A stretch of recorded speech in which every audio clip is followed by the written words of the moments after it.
अस्सलाम वालेकुम दोस्तों। बहुत सारे ऐसे दोस्त हैं जो दीन इस्लाम को छोड़कर यानी जो शरीयत ने हमें बताया है, शरीयत ने ये बताया है कि हमें कितनी टाइम में अपनी निकाह कर लेनी चाहिए, ये सब छोड़कर चीज़ों को हम गलत चीज़ें पकड़ लेते हैं, तो उन गलत चीज़ों में हमारी बॉडी पर बहुत सारे असर पड़ते हैं। तो उन सब असर को हम कैसे रिकवर करें, इसी के बारे में इस वीडियो में बताया गया है। तो इस वीडियो को ध्यानपूर्वक सुनें और इस पे अमल ज़रूर करें। बहुत बहुत मुबारक हो। आप पॉर्न के और मैस्टरबेशन के एडिक्शन से अब बाहर आ चुके हैं। कितनी खुशी की बात है। मेरी तरफ से बहुत सारी मुबारकबाद। लेकिन अब अगला स्टेप बचता है कि वो जो आपने एक्सेसिवली ऑब्सेसिवली मैस्टरबेशन और पॉर्न का यूज़ किया है और मैस्टरबेशन किया है, उसके कुछ नुकसान बॉडी को और आपके ब्रेन को पहुंचे होंगे ना। उनको कैसे रिकवर कर सकते हैं, उनको कैसे हील कर सकते हैं और वापस आप अपनी उसी ताकत पर, पोटेंशियल पर, विगर, वाइटैलिटी पर लौटें, इसका रास्ता मैं आपको बता रहा हूं। ये कोई बड़ी बात नहीं है। जिसको लगता है कि अक्सर मैस्टरबेशन और पॉर्न का जब एक्सेसिव यूज किया जाता है तो लोगों को लगता है कि उनके अंदर कोई बहुत बड़ी कमजोरियां ऐसी पैदा हो गई हैं कि जिसकी भरपाई करना अब मुश्किल है। लेकिन ऐसा नहीं है। 5 स्टेप्स आपको बता रहा हूं, उन 5 स्टेप्स को स्टेप बाय स्टेप फॉलो कीजिए और फिर अपनी बॉडी में चेंज देखिएगा। तो आइए पहले पॉइंट से शुरू करते हैं और वो पॉइंट क्या है? डरना नहीं है। देखिए, होता क्या है कि जब भी कोई इंसान मैस्टरबेशन या पॉर्न को एक्सेसिवली और ऑब्सेसिवली करता चला जाता है तो कहीं ना कहीं वो ये जानता है कि वो ये गलत कर रहा है और उस गलत करने का जो इसके अंदर ये भाव और टेंडेंसी पैदा होती है, ये इसको मानसिक रूप से कमजोर और बीमार बना देती है। और वो ये समझने लगता है कि मैं अब शायद ऐसी बीमारी का शिकार हो चुका हूं या मेरे शरीर में अब ऐसी बड़ी कमजोरियां आ गई हैं कि मैं अब आगे किसी काबिल रहूंगा नहीं। ये बिल्कुल गलत है। ये बात सच है कि मैस्टरबेशन और पोर्नोग्राफी एक्सेसिवली ऑब्सेसिवली जब की जाती है तो यकीनी तौर पर आपके दिमाग को और आपके शरीर को नुकसान पहुंचता है।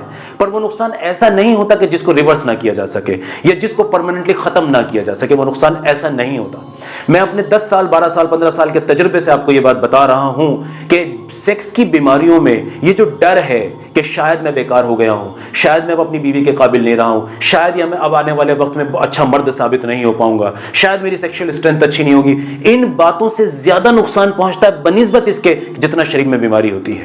तो ये जो डर है ना, डर आपका, ये डर बहुत कुछ करा देता है। तो सबसे पहला काम क्या है कि अब आपने मैस्टरबेशन को छोड़ दिया है, पोर्नोग्राफी को छोड़ दिया है, तो अब आपको डरना बिल्कुल नहीं है, बल्कि आपको खुश होना है कि आप एक गंदी चीज से और एक गलत चीज से बाहर निकल के आ चुके हैं। तो आपको अपने आप को बल्कि मुबारकबाद देनी है, खुद को अप्रिशिएट करना है कि देखिए तुमने कितना अच्छा काम किया है। और एक बात और आपको बताते चलूं, बॉडी अपने आप को रिकवर करना बहुत अच्छी तरह से जानती है। हाँ, कुदरत ने इस जिस्म के अंदर, इस शरीर के अंदर, या ऐसे तमाम पोटेंशियलिटीज भरी हैं कि ये अपने अंदर हुए नुकसान को खुद रिपेयर कर लेती है। जी जनाब, ये बात सच है, बिल्कुल सच है। जो लोग आपने देखा होगा कि बहुत दूर दराज के इलाकों में, जंगलों में, देहातों में रहते हैं, उनके पास 24 घंटे डॉक्टर्स अवेलेबल नहीं होते। उनकी बॉडी खुद रिपेयर कर रही होती है उनके टूट फूट को। तो ये आपकी बॉडी का पहला स्टेप है कि डरना नहीं है और खुद रिकवरी की तरफ जाना है। आपकी बॉडी जिस दिन से आपने मैस्टरबेशन को बंद किया था, पोर्नोग्राफी को बंद किया था, बिल्कुल उसी वक्त से आपके ब्रेन ने और आपकी बॉडी ने आपको हील करना शुरू कर दिया था। जी हां, हील करना, रिपेयर करना शुरू कर दिया था। तो पहला स्टेप, हरगिज नहीं डरना है। हरगिज नहीं डरना है। ये कोई खतरनाक चीज, कोई भयानक चीज, कोई जानलेवा चीज नहीं है। ये आपको हमेशा खराब कर देने वाली चीज नहीं है। ये गलतफहमियां आपके दिमाग में कुछ क्वैक्स ने, अनक्वालिफाइड डॉक्टर्स ने और इस तरह के लोगों ने भर दी है कि जिनका इस फील्ड से कोई ताल्लुक नहीं है। नंबर दो, हस्तमैथुन बहुत ज्यादा करने से, पोर्नोग्राफी का ओवर यूज करने से सबसे ज्यादा नुकसान आपके साइकोलॉजी और ब्रेन को पहुंचता है। तो सबसे पहला स्टेप यह है कि इसको रिपेयर करना है, इसकी एनर्जी को, इसकी स्ट्रेंथ को, इसकी क्रिएटिविटी को बढ़ाना है। करने के लिए तो बेशुमार चीजें जो आप इसके लिए कर सकते हैं, पर कुछ इंपॉर्टेंट चीजें बता देता हूं। मेडिटेशन इसके अंदर बहुत अच्छा रोल साबित करता है और बहुत अच्छा साबित होता है। अच्छी डिस्कशंस, अच्छी किताबों का पढ़ना, ऐसी सोसाइटी में जहां क्रिएटिविटी बढ़ती हो, जहां आपका अंदर का रिपेयर करने का पोटेंशियल बढ़ता हो, जैसे अच्छी डिस्कशंस, हेल्दी डिस्कशंस, दोस्तों के साथ, उन दोस्तों के साथ कि जो आपको दोबारा से उस गलत डायरेक्शन की तरफ ना ले जा सकें, बल्कि एक सही रास्ते की तरफ आपको लेके जाएं। नो फैब कम्युनिटी के बारे में मैंने पिछली वीडियो में बोला था। वो लोग इसी तरह की कम्युनिटी प्रोवाइड कराते हैं। ऐसे लोग प्रोवाइड आपको करा देते हैं कि जहां आपके अंदर एक नया जज्बा, एक उमंग और जोश पैदा होता है, एक वलवला पैदा होता है कुछ बहुत बेहतर कर जाने का। तो अपने दिमाग को रिपेयर करना है। ऐसे कामों से ये भरा पड़ा है, आपके पास क्वालिफाइड डॉक्टर्स का यूट्यूब चैनल्स भरे पड़े हैं और बहुत सारा क्वालिफाइड और ऑथेंटिक मटेरियल अवेलेबल। मेरी वीडियोस पे भी जाके अगर देखेंगे, स्ट्रेस से कैसे बाहर निकलना है, कमियों से कैसे बाहर निकलना है, ब्रेन को कैसे स्टिमुलेट करना है, कैसे एनर्जाइज करना, मैंने बेशुमार मरतबा पिछली वीडियोस में बोला है, तो इस पे ध्यान दीजिए। नंबर दो फिजिकल स्ट्रेंथ। आपको अपने इस पूरे जिस्म को दोबारा से ताकतवर करना है। अब तक आप जहां फंसे हुए थे, आप लेजी थे, आप ढीले हुए पड़े थे, आप इनएक्टिव थे, आप सेडेंटरी थे, अब इन सब चीजों को रिवर्स करना है। और वो कैसे? कोई भी एक्सरसाइज जो आपको पसंद हो, आज से ही शुरू कर दीजिए। कोई स्पेसिफिक एक्सरसाइज मैं नहीं बता रहा हूं कि आप जिम ही जाइए या आप कोई वॉकिंग ही कीजिए या जॉगिंग ही कीजिए। कोई भी ऐसी फिजिकल एक्टिविटी, 1 घंटे पौने घंटे की कोई भी ऐसी फिजिकल एक्टिविटी जो आपकी हार्ट बीट को बढ़ाती हो, जो आपके ब्लड को रश करती हो, जो आपको पसीना ला सके, जिसमें आपका सांस फूल सके, ऐसी कोई भी activity 45 minute, 40 minute, 50 minute, 60 minute तक जाके आप करें, यह जबरदस्त फायदा पहुंचाएगी आपको। चौथा पॉइंट इसके अंदर, चौथा पॉइंट जो बहुत इंपॉर्टेंट पॉइंट है, वो है डाइट।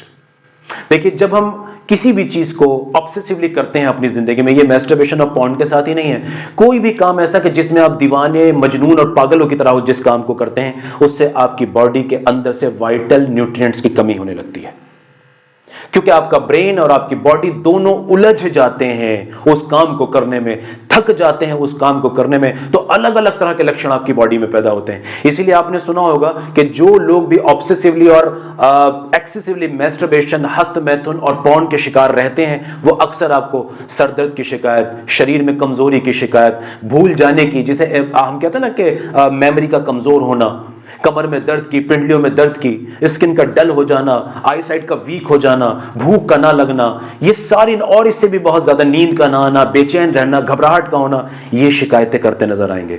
इसका मतलब ये नहीं है कि उनके शरीर के अंदर ये सारी कमियां आ गई हैं, बल्कि इसका मतलब यह है कि ब्रेन और बॉडी दोनों थक चुके हैं। अब दोनों उस काम को करते करते थक रहे हैं, क्योंकि वो अननेचुरल एक्ट है, वो आपकी बॉडी पे अननेसेसरी प्रेशर डाल रहा है, उसके नतीजे में आपको ये सारी चीजें हो रही हैं। तो क्या करना है? डाइट। और डाइट अच्छी किसे कहते हैं? मैं अपनी पिछली बहुत सारी वीडियोस में बार बार इसका जिक्र करता हूं। डाइट से आपका शरीर बनता है, आपका ब्रेन बनता है। तो अच्छी डाइट वो होती है जिसमें से ये तकरीबन 5 चीजें निकाल दी जाएं। मैं ये नहीं बता रहा क्या खाइए, मैं ये बता रहा हूं क्या ना खाइए। क्या ये आसान नहीं होगा कि आपको ये पता लग जाए मुझे ये नहीं खाना? देखिए, कुदरत ने हमें खाने के लिए बेशुमार चीजें दी हैं, इसमें सेहतमंद चीजें भी हैं और इन्हीं चीजों का रूप बिगाड़ के हमने इसे अनहेल्दी भी कर दिया है। तो मैं वो 5 ऐसे इंग्रेडिएंट आपको बता रहा हूं कि जिनका रेगुलर यूज आपको बेइंतहा नुकसान पहुंचाता है। अगर इन 5 चीजों को आप छोड़ देते हैं तो आपकी बाकी बची हुई डाइट ऑलमोस्ट अच्छी हो जाती है, ऑलमोस्ट अच्छी हो जाती है। पहली चीज, चीनी। ये जो व्हाइट शुगर है, ये जहर है। चीनी और चीनी से बनी चीजें हरगिज नहीं खानी है, हरगिज नहीं खानी, बिल्कुल छोड़ दीजिए। नंबर 2, रिफाइंड तेल। हालांकि रिफाइंड तेल की बजाय ऑलिव ऑयल, सरसों का तेल, देसी घी, इनका भी इस्तेमाल बहुत कम करना चाहिए, बहुत कम। याद रखिए, अगर आप इसे बिल्कुल छोड़ देते हैं तो भी कोई नुकसान नहीं, फायदा ही है।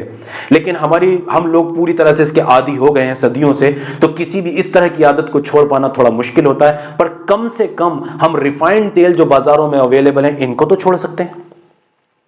आप जानते हैं रिफाइंड तेल कैसे बनाए जाते हैं? ये मेरा टॉपिक नहीं है, लेकिन मैं शॉर्ट में बता देता हूं। एक घटिया तेल को लेकर उसको भी हजारों डिग्री टेम्परेचर पर पकाकर और कई तरह के केमिकल्स डाल के इसको छान के आपको दे दिया जाता है और लेबल इस पे लगा दिए जाते हैं बहुत खूबसूरत, और आप इससे अट्रैक्ट हो जाते हैं। नहीं, रिफाइंड तेल, चीनी, रिफाइंड तेल। नंबर 3 जो है वो है मैदा, रिफाइंड फ्लोर जिसे बोलते हैं। मैदा ये व्हाइट होता है, आटे से ही निकाला जाता है। ये सिंपल कार्बोहाइड्रेट है और ये आपके इंटेस्टाइन को, आपके डाइजेशन को बुरी तरह बर्बाद कर देता है अगर इसका इस्तेमाल रेगुलर किया जाए। और आप जानते हैं कि मैदे में क्या क्या होता है? हर तरह का fast food, junk food almost मैदे से ही बनता है। पिज्जा, बर्गर, नूडल्स और इसी तरह के समोसे, कचौड़ी, पकौड़े, ब्रेड, बिस्किट्स, कुकीज, बेकरीज, ये सारी इसी से बनी है, सारी इसी चीजें। नंबर चार, पैकेज्ड फूड। जिस खाने के ऊपर सील लगा दी गई हो, अक्सर वो फूड खराब होते हैं। मैं सबके लिए नहीं कह रहा हूं, क्योंकि कुछ चीजें ऑर्गेनिक होती हैं, उनको पैक किया जाता है, लेकिन उनकी शेल्फ लाइफ बहुत ज्यादा नहीं होती, कुछ ही घंटे या दिनों की होती है।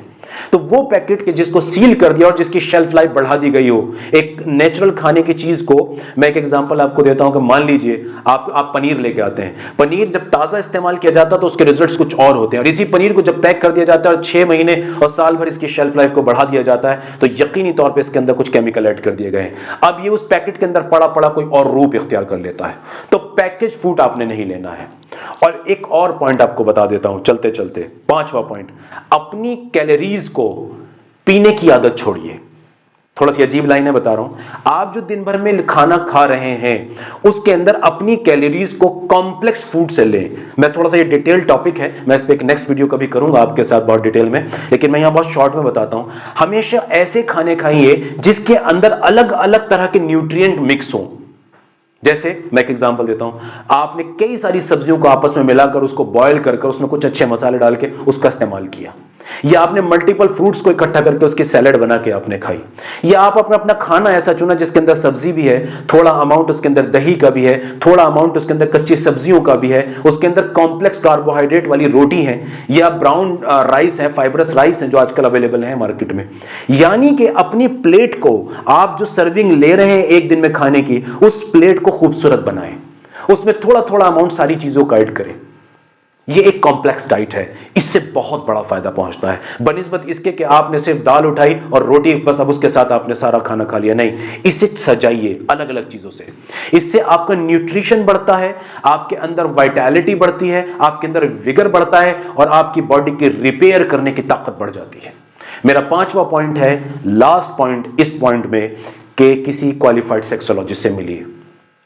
आपके लिए क्या बेस्ट है, क्या स्पेसिफिक है, आपकी बॉडी को किस चीज की जरूरत है, यह एक क्वालिफाइड डॉक्टर से बेहतर कोई नहीं बता सकता।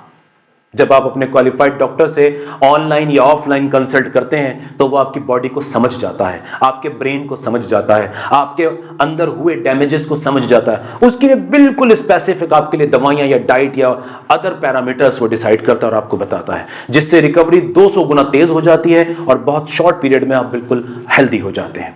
मुझे उम्मीद है मेरी बात आपको समझ में आई होगी। Thank you very much.